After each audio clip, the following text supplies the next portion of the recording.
Thank you. Reverend Consolving,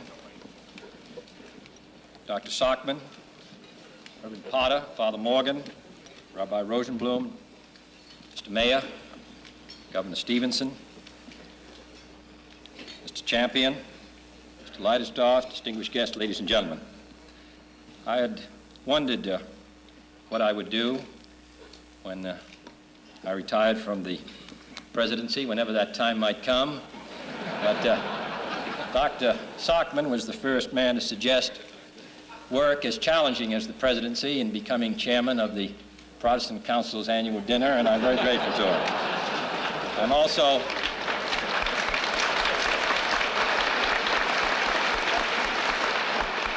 I also regret very much that another honored guest of this dinner on a previous occasion is not with us tonight. I follow his career with more interest than he might imagine. In his quest for the presidency, Governor Rockefeller follows the example of other distinguished New Yorkers, Wendell Willkie, Thomas Dewey, Richard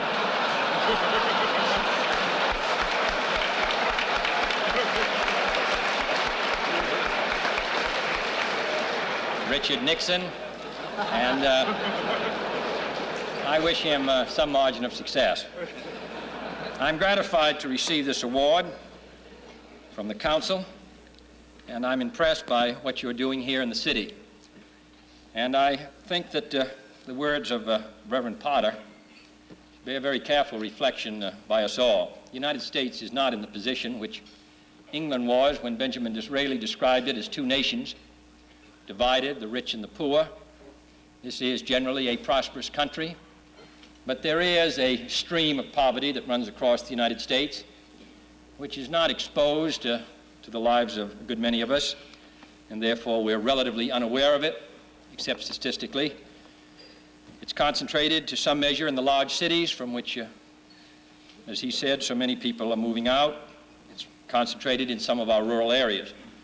The New York Times 2 weeks ago, I think, had an article by Mr. Bigot on desperate poverty in several rural counties of eastern Kentucky. Schools which were without windows, in some cases even with occasional teachers, counties without resources to even distribute the surplus food that we make available. And what is true in some of the older coal mining areas of the United States is very true in our cities. And we see it in some statistics where we have a mental retardation rate for our children of 3 times that of Sweden, where we have an infant mortality rate behind half the countries of Europe, where we have about 8 million young boys and girls in the next years in this decade who will drop out of school, and a good many of them out of work. And this council and the religious leaders of the Catholic faith and the Jewish faith have a great responsibility, not only for the moral life of the community, but also for the well-being of those who've been left behind. We are attempting, in cooperation with the state and the city, as Reverend Potter described, to carry out a pilot program here in the city of New York. But it's only a beginning, and there are hundreds of thousands without resources, and we have a responsibility to all of them. We have it in Washington. The schools were integrated a few years ago. About half the population of Washington is Negro. Today, 85% of the children in the schools of Washington are Negro. Others, whites who are more prosperous generally, have moved away and left the problem behind. So I commend this council for its concern for the family of man here in the city of New York, and I hope that its efforts will be matched by others in other cities across the country, and that we will remember that in this very rich, constantly increasing prosperity, that there are some who, for whom we have a responsibility. I want to speak tonight very briefly, however, about the family of man beyond the United States. Just as the family of man is not limited to a single race or religion, neither can it be limited to a single city or country. The family of man is more than 3 billion strong. It lives in more than 100 nations. Most of its members are not white. Most of them are not Christians. Most of them know nothing about free enterprise or due process of law or the Australian ballot. If our society is to promote the family of man, let us realize the magnitude of our task. This is a sobering assignment, for the family of man in the world today is not faring very well. The members of a family should be at peace with one another, but they are not. And the hostilities are not confined to the great powers of the East and the West. On the contrary, the United States and the Soviet Union, each fully aware of their mutually destructive powers and their worldwide responsibilities and obligations, have on occasion sought to introduce a greater note of caution in their approach to areas of conflict. Yet lasting peace between East and West would not bring peace to the family of man. Within the last month, the past 4 weeks, the world has witnessed active or threatened hostilities in a dozen or more disputes, independent of the struggle between communism and the free world. Disputes between Africans and Europeans in Angola, between North African neighbors in the Maghreb, between 2 Arab states over Yemen, between India and Pakistan, between Indonesia and Malaysia, Cambodia and Vietnam, Ethiopia and Somalia, and a long list of others. In each of these cases of conflict, neither party can afford to divert to these needless hostilities the precious resources that their people require. In almost every case, the parties to these disputes have more in common ethnically and ideologically than do the Soviet Union and the United States. Yet they often seem less able and less willing to get together and negotiate. In almost every case, their continuing conflict invites outside intervention and threatens worldwide escalation. Yet the major powers are hard put to limit events in these areas. As I said recently at the United Nations, even little wars are dangerous in this nuclear world. The long labor of peace is an undertaking for every nation, large and small, for every member of the family of man. In this effort, none of us can remain unaligned. To this goal, none can be uncommitted. If the family of man cannot achieve greater unity and harmony, the very planet which serves as its home may find its future in peril. But there are other troubles besetting the human family. Many of its members live in poverty and misery and despair. More than 1 out of 3, according to the FAO, suffers from malnutrition or undernutrition or both, while more than 1 in 10 live below the bread line. 2 out of every 5 adults on this planet are, according to UNESCO, illiterate. 1 out of 8 suffers from trachoma or lives in an area where malaria is still a clear and present danger. 10 million, nearly as many men, women, and children as inhabit this city and Los Angeles combined, still suffer from leprosy, and countless others suffer from yaws or tuberculosis or intestinal parasites. For the blessings of life have not been distributed evenly to the family of man. Life expectancy in this most fortunate of nations has reached the biblical 70 years and 10, but in the less developed nations of Africa, Asia, and Latin America, the overwhelming majority of infants cannot expect to live even 20 years and 5. In those vast continents, more than half the children of primary school age are not in school. More than half the families live in substandard dwellings. More than half the people live on less than $100 a year. 2 out of every 3 adults are illiterate. The family of man can survive differences of race and religion. Contrary to the assertions of Mr. Khrushchev, It can accept differences of ideology, politics, and economics, but it cannot survive, in the form in which we know it, a nuclear war, and neither can it long endure the growing gulf between the rich and the poor. The rich must help the poor. The industrialized nations must help the developing nations.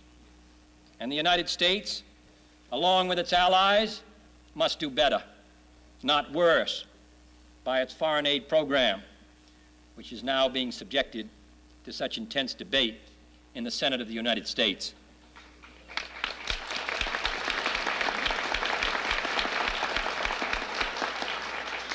Too often we advance the need of foreign aid only in terms of our economic self-interest. To be sure, foreign aid is in our economic self-interest. It provides more than 500,000 jobs for workers in every state. It finances a rising share of our exports and builds new and growing export markets. It generates the purchase of military and civilian equipment by other governments in this country. It makes possible the stationing of 3.5 million troops along the communist periphery at a price 1/10 the cost of maintaining a comparable number of American soldiers. And it helps to stave off the kind of chaos or communist takeover or communist attack that would surely demand our critical and costly attention. The Korean conflict alone, forgetting for a moment the thousands of Americans who lost their lives, cost 4 times as much as our total worldwide aid budget for the current year. But foreign aid is not advanced only out of American economic self-interest. The gulf between rich and poor, which divides the family of man, is an invitation to agitators, subversives, and aggressors. It encourages the ambitions of those who desire to dominate the world, which threatens the peace and freedom of us all. Never has there been any question in my mind, President Eisenhower said recently, as to the necessity of a program of economic and military aid to keep the free nations of the world from being overrun by the communists. It is that simple. This is not a partisan matter. For 17 years, through 3 administrations, this program has been supported by presidents and leaders of both parties. It is being supported today in the Congress by those in leadership on both sides of the aisle who recognize the urgency of this program in the achievement of peace and freedom. Yet there are still those who are unable or unwilling to accept these simple facts, who find it politically convenient to denounce foreign aid on the one hand and in the same sentence to denounce the communist menace. I do not say that there have been no mistakes in aid administration. I do not say it has purchased for us lasting popularity or servile satellites. I do say it is one essential instrument in the creation of a better, more peaceful world. I do say that it has substituted strength for weakness all over the globe, encouraging nations struggling to be free to stand on their own 2 feet. And I do not say that merely because others may not bear their share of the burden, that it is any excuse for the United States not to meet its responsibility.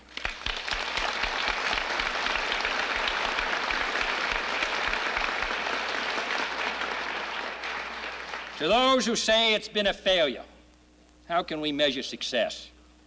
By the economic viability of 14 nations in Western Europe, Japan, Spain, Lebanon, where our economic aid, after having completed its task, has ended? By the refusal of a single one of the more than 50 new members, a single one of the more than 50 new members of the United Nations to go the communist route, by the reduction of malaria in India, for example, from 75 million cases to 2,000, by the 18,000 classrooms and 4 million textbooks, bringing learning to Latin America under the Infant Alliance for Progress. Nearly 2 years ago, my wife and I visited Bogota, Colombia, where a vast new Alliance for Progress housing project was just getting underway. Earlier this year, I received a letter from the first resident of this 1,200 new home development. Now he wrote, "We have dignity and liberty." Dignity and liberty. These words are the foundation, as they've been since '47, of the Mutual Security Program. For the dignity and liberty of all free men, of a world of diversity, where the balance of power is clearly on the side of free nations, is essential to the security of the United States. And to weaken and water down the pending program, to confuse and confine its flexibility with rigid restrictions and rejections, will not only harm our economy, it will hamper our security. It will waste our present investment.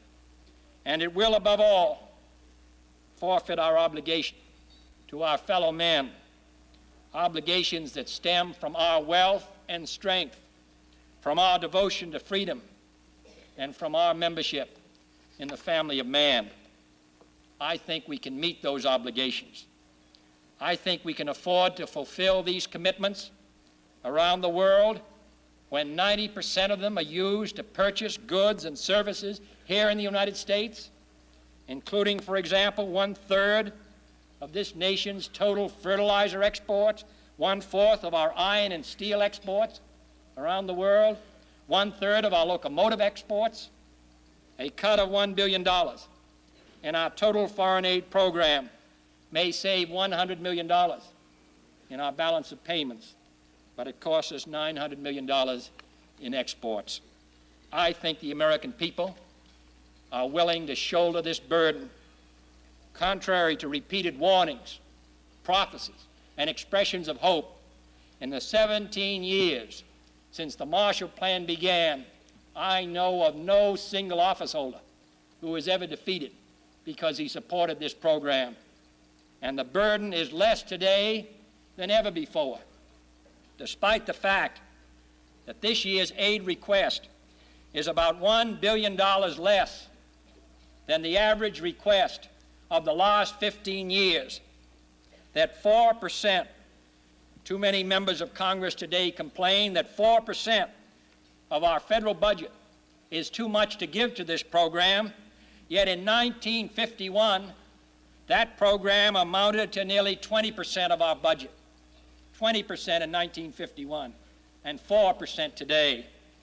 They refuse today to vote more than $4 billion to this effort. Yet in 1951, when this country was not nearly as well off, the Congress voted $8 billion to the same cause. They are fearful today of the effects of sending to other people 0.7% of our gross national product, but in 1951, we devoted nearly 4 times that proportion to this purpose and concentrated in a very limited area, unlike today when our obligations stretch around the globe. This Congress has already reduced this year's aid budget $600 million, below the amount recommended by the Clay Committee. Is this nation stating it cannot afford to spend an additional $600 million to help the developing nations of the world become strong and free and independent, an amount less than this country's annual outlay for lipstick, face cream, and chewing gum? Are we saying that we cannot help 19 needy neighbors in Latin America and do as much for the 19 as the communist bloc is doing for the island of Cuba alone?